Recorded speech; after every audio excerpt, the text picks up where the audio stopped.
Sistem pencernaan pada manusia. Tahukah kamu apa itu sistem pencernaan?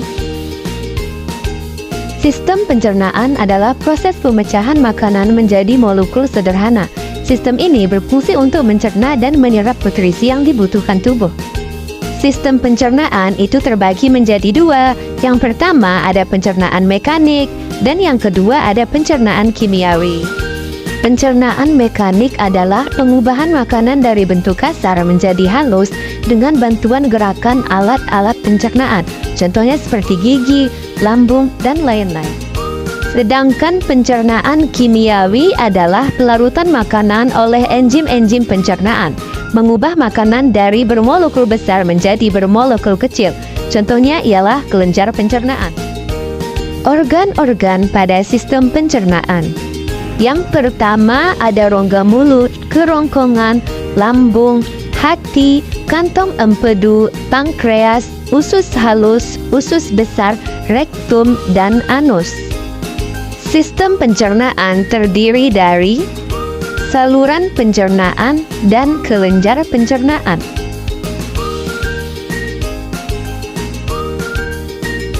Selanjutnya, kita akan membahas proses dari sistem pencernaan satu persatu. Yang pertama ada rongga mulut. Mulut adalah tempat masuknya makanan dan dimulainya proses pencernaan mekanik dan kimiawi. Makanan tersebut akan dikunyah menjadi potongan-potongan kecil dan dicampur dengan air liur yang mengandung enzim amilase. Selanjutnya, makanan akan didorong oleh lidah dan otot-otot lain menuju ke kerongkongan. Kerongkongan adalah saluran sempit dan berotot yang menghubungkan mulut dengan lambung. Di dalam kerongkongan terjadi gerak peristaltik, yaitu gerak kontraksi dan relaksasi otot polos yang mendorong makanan menuju lambung. Lambung adalah organ berbentuk kantong yang berfungsi untuk menampung dan mencerna makanan. Berikut ini bagian-bagian lambung pada manusia. Yang pertama ada kardiak, yaitu bagian lambung yang berhubungan dengan esofagus. Yang kedua ada fundus, berbentuk seperti kubah, letaknya di atas badan lambung. Yang ketiga ada pilorus, yaitu terowongan yang menghubungkan lambung dengan usus halus.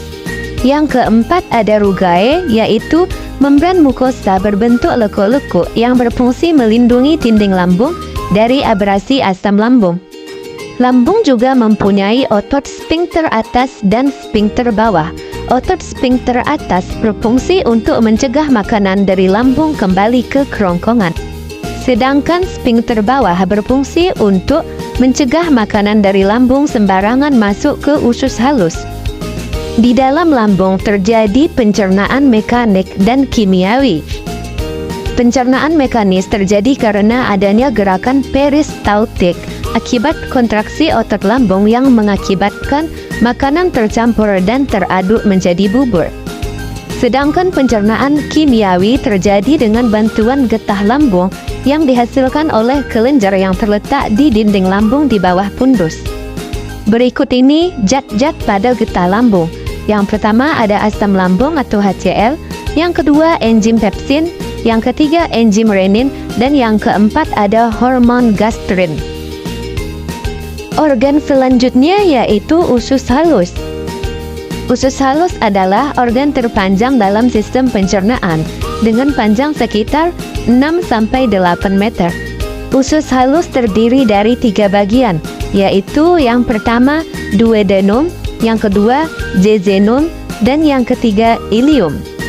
Usus halus berfungsi untuk mencerna makanan secara kimiawi dengan bantuan enzim-enzim dari pankreas, hati, dan empedu, serta menyerap zat-zat gizi ke dalam darah.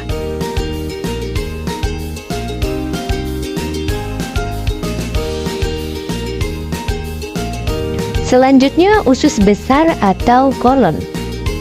Sisa makanan yang tidak tercerna dan tidak terserap oleh usus halus akan masuk ke usus besar.